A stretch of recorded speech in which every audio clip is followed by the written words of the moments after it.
नाज़रीन, गवाह के स्टूडियोज़ में एक बार फिर आपका खैर मक़दम है। आज हमारे ख़ास मेहमान हैं तेलंगाना स्टेट उर्दू अकेडमी के चेयरमैन जनाब ताहिर बिन हमदान साहब, जो सीनियर कांग्रेस लीडर है मुत्तहिदा आंध्र प्रदेश और तेलंगाना के सीनियर कांग्रेस लीडर हैं और कई अहम ओहदों पर फायज़ रहे। आपने निज़ामाबाद से असेंबली इलेक्शन भी लड़ा। ताहिर बिन हमदान साहब, आपका बहुत बहुत खैर मक़दम। शुक्रिया।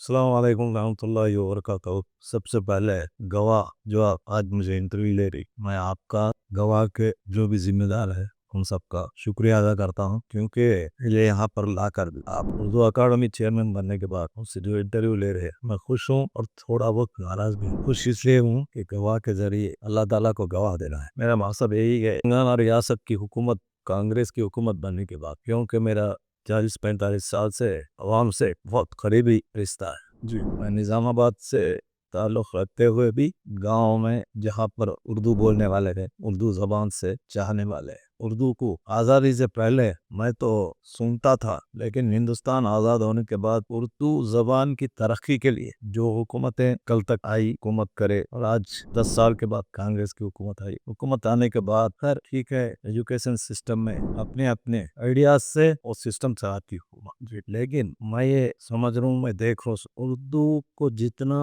आगे बढ़ाना है उतना नहीं बढ़ा है। मैं हुकूमत में रहने के बावजूद, चेयरमैन बनने के बावजूद भी ये बात इसलिए कह रहा हूँ कि जिम्मेदारी सिर्फ हुकूमत की नहीं, उर्दू की तरक्की के लिए, उर्दू ज़बान की तरक्की के लिए जिम्मेदार लोग, चाहे तेलंगाना रियासत में हो, चाहे मुल्क में हो, हिंदुस्तान में हो, कहीं भी उर्दू की तरक्की के लिए जितना सोच समझ कर चलाओ, नहीं चला रहे। मैं ये हम सवाल करना चाह रहे थे, आपने खुद ही बता दिया जी। बात। अगर हम आपकी करें तो आपने तेलुगु मीडियम से तालीम हासिल की और आप उर्दू अकेडमी के चेयरमैन के अहदे पर फायज हैं। क्या कुछ चैलेंजेस हैं आपके पास? चैलेंजेस तो इंसान की जिंदगी में रहते चैलेंजेस को अगर अपन कुछ ना कुछ हासिल करे वो मकसद पूरा होता। मैं तेलुगु मीडियम से पढ़ा, डिग्री विवेकानंद कॉलेज से किया हैदराबाद, बीए पढ़ा मैं 1975, डिग्री स्टूडेंट हूँ मैं गांव से ताल्लुक़ रखने वाला हूँ। मेरा आज़ादी से पहले एक जागीरदार का हेडक्वार्टर था, वहाँ पर कई हिंदू भाई भी उर्दू ज़बान पढ़ते थे, उर्दू स्कूल था, लेकिन आज वो नहीं है। फिर भी मैं जिला परिषद का मेंबर बना उसी इलाके से 2 मरतबा,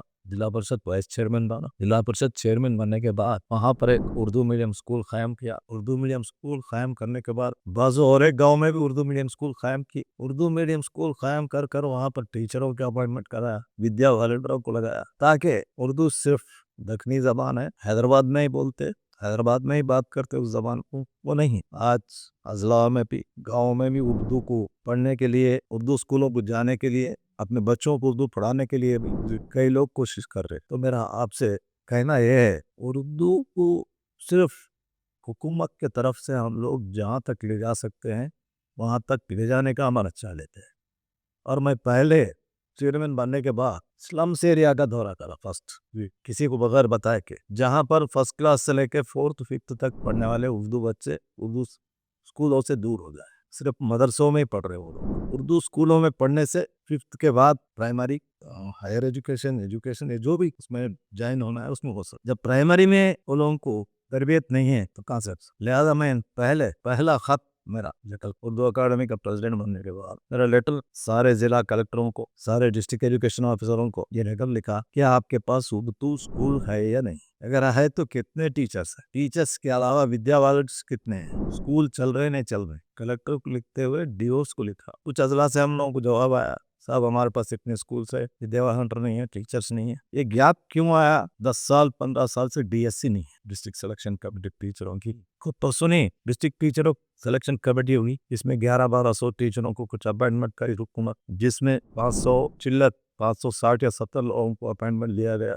बाकी के लोग जो खाली वहाँ पर है वो लोग उसमें भर्ती करने के लिए भी हम लोग सीएम साहब के नोटिस में देखते हैं। इसका मतलब ये है कि जहाँ पर उर्दू की तरक्की के लिए, उर्दू जबान की बचाने के लिए हम लोग जो कोशिश कर रहे हैं, ये कोशिश बस नहीं होती, हुकूमत की भी जिम्मेदारी होती है। हुकूमत की आपने बात की जी, चीफ मिनिस्टर की आपने बात की है, और गुज़िश्ता दिनों में जो हाल ही में जो अवार्ड फंक्शन हुआ जी, इसमें चीफ मिनिस्टर रेवंत रेड्डी साहब भी शरीक हुए। तो क्या चीफ मिनिस्टर से उर्दू और उर्दू दिले कोई उम्मीद है वाबस्ता की जा सकती? मुझे उम्मीद है, क्योंकि मौलाना अबुल कलाम आज़ाद के उम्र पैदाशी के दिन उर्दू डे, एजुकेशन डे हम जो मनाते हैं, उसमें अपना डिमांड रहता। ये 10-12-15 साल से कुछ भी नहीं किए लोग, वो इसलिए बोला क्या नहीं करे, बल्कि वो खबर मैं कुछ गिला शिकवा नहीं कर रहा हूँ, हमारी जिम्मेदारी महसूस नहीं किए वो लोग। तो हम लोग आने के बाद सीएम साहब को रिक्वेस्ट करें मौलाना आज़ाद के पैदाइशी दिन आप आइए साहब, बोले तो आए। हम 2 डिवाइड रखा हमसे, 2 डिमांड में विद्या वॉलंटियरों के लिए, विद्या वॉलंटियरों के लिए हुकूमत के ऊपर कुछ खर्चा नहीं, सिर्फ हमारा उर्दू का ऐड जो है हमारे को जो पैसा हुकूमत से आता उसमें से ही पैसा हम विद्या वॉलंटियरों को देकर फॉर 150 स्कूल्स में इस साल उर्दू विद्या वॉलंटियरों को लगाएंगे बोल के हमारा डिमांड था। उसके बाद उर्दू जर्नलिस्टों को 100 क्या बोलते हैं आपके कंप्यूटर्स उसके अलावा देने के लिए डिवाइड करें।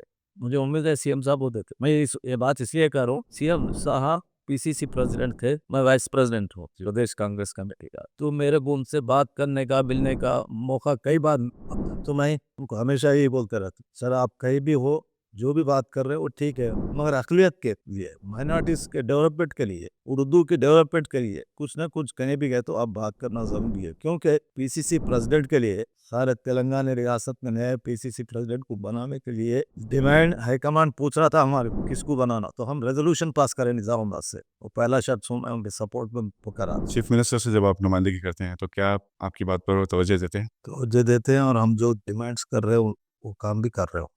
आपने 2 डिमांड्स का ज़िक्र किया, जी, इन 2 डिमांड्स के अलावा भी उस अवार्ड फंक्शन में पब्लिक की तरफ से कुछ आवाज़ें उठी, कुछ डिमांड्स थे, वो क्या था? 1150 या 60 टीचरों का अपॉइंटमेंट हुआ, जी, जिसमें से 567 568 लोगों को ऑर्डर्स दिए गए, बाकी के नहीं दिए। 2012 का भी डीएससी में उसमें पास हुए वाले कुछ लोग थे, परसों की डीएससी में भी कुछ पास हुए वाले लोग थे, तो रिजर्वेशंस बता रहे उर्दू मीडियम स्कूल्स में रिजर्वेशंस जो बता रहे वो कैंडिडेट नहीं आए तो खाली रह करें। तो हमारा डिमांड ये कि सीएम साहब से वो उर्दू जानने वाले, उर्दू पढ़े सो, उर्दू डिग्री था जो भी है उनसे फिलअप करो बोल के हम डिमांड करें उनसे, और रिप्रेजेंटेशन भी करें हम लोग, मैं हों दो, मेरे साथ जो भी चेयरमैन थे वहाँ पर, वक्फ बोर्ड के चेयरमैन हों दो, हज कमेटी चेयरमैन, माइनॉरिटी फाइनेंस का हमारे कम्युनिस्ट के वाइस चेयरमैन और फहीम फूड कॉर्पोरेशन के चेयरमैन, हम लोग सब मिलकर सीएम साहब को ये बोले कि साहब ये होना जरूरी है। उसके बाद भी मिलकर बोले साहब वहाँ पे जो हुआ था उनका डिमांड था वो, अगर आप तो डिसीजन वो गवर्नमेंट से लेना पड़ता।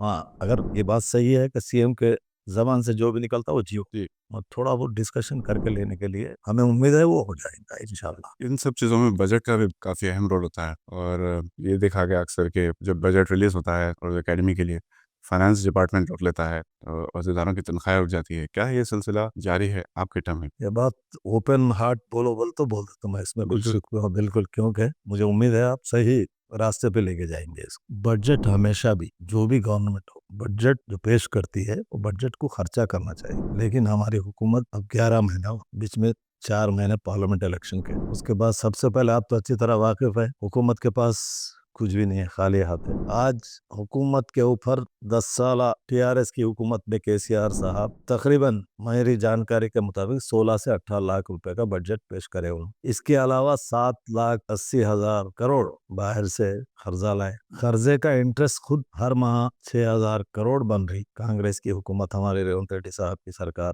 जी।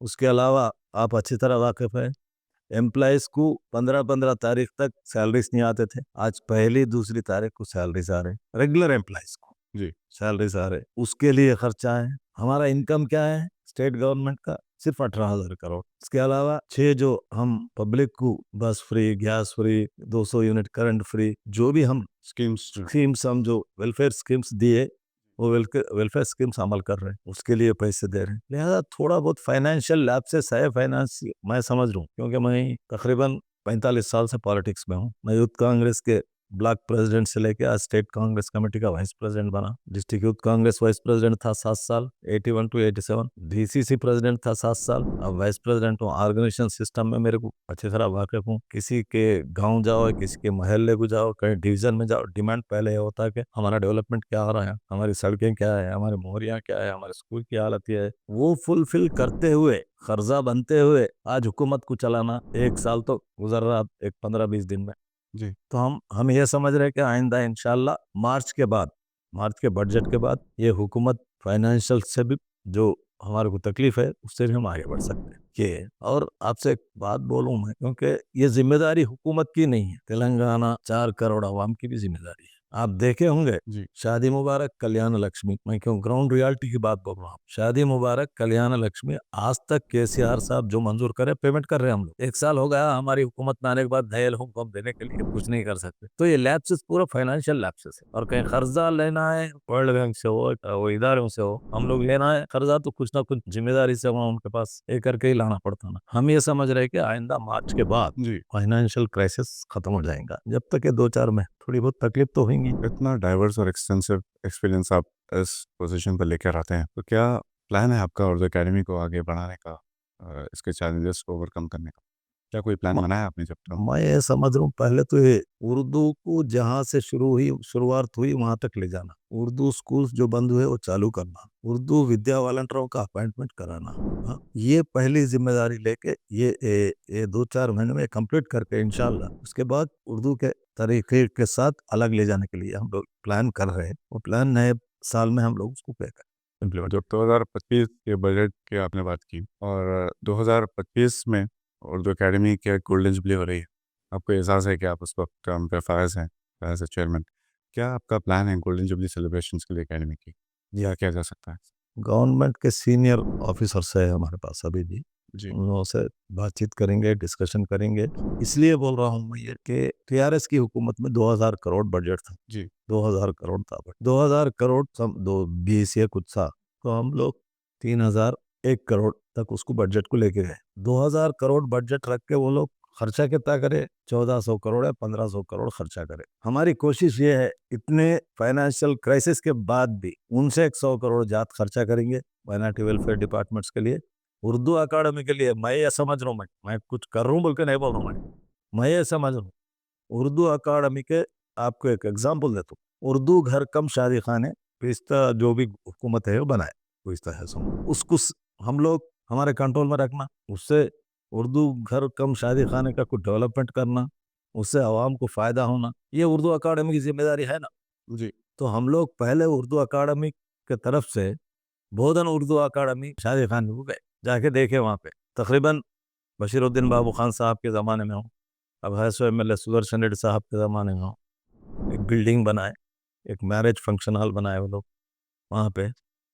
तो मैं किसी का नाम नहीं लेना चाह रहा हूँ, वहाँ पर है सो जगह दूसरों को बेच लिए, उस पर कब्जा कर लिए। फिर हम उसको पुलिस केस कराए, तहसीलदार आरटीओ को लेके गए वहाँ पे, उस वहाँ से हटाए, वो कब्जे में से हटा के हम हैंड ओवर कर लिए। आज उर्दू अकादमी की तरफ से उसके डेवलपमेंट के लिए 15 लाख रुपए देते मंजूर देने के लिए हम वादा करके आए वहाँ। तो हमारा मंशा और मकसद ये है जहाँ पे भी हो, वैसे वरंगल में है उर्दू घर। और आपको एक बात बताता हूँ, आप मंगा सकते, आदिलाबाद जिला निर्मल में उर्दू घर है। जी। उर्दू घर कम शादी खाना, मैं समझता हूँ एक 500 गज की जगह है, कौन कब्जे में पता नहीं, मुझे इंक्वायरी भी करा तो नहीं मिल रहा हूँ, सिर्फ खाली बारदानों का गोदाम बना के ताला डाल लिया वो लोग। तो ये जिम्मेदारी मैं एक आप बोले सो बात, जिम्मेदारी ये है कि उर्दू अकादमी के जो भी है उसको हम लोग जहाँ जहाँ है मालूम करना, उसको संभालना, उससे कुछ डेवलपमेंट करना, उसकी तरक्की में इन्वॉल्व करना सबको।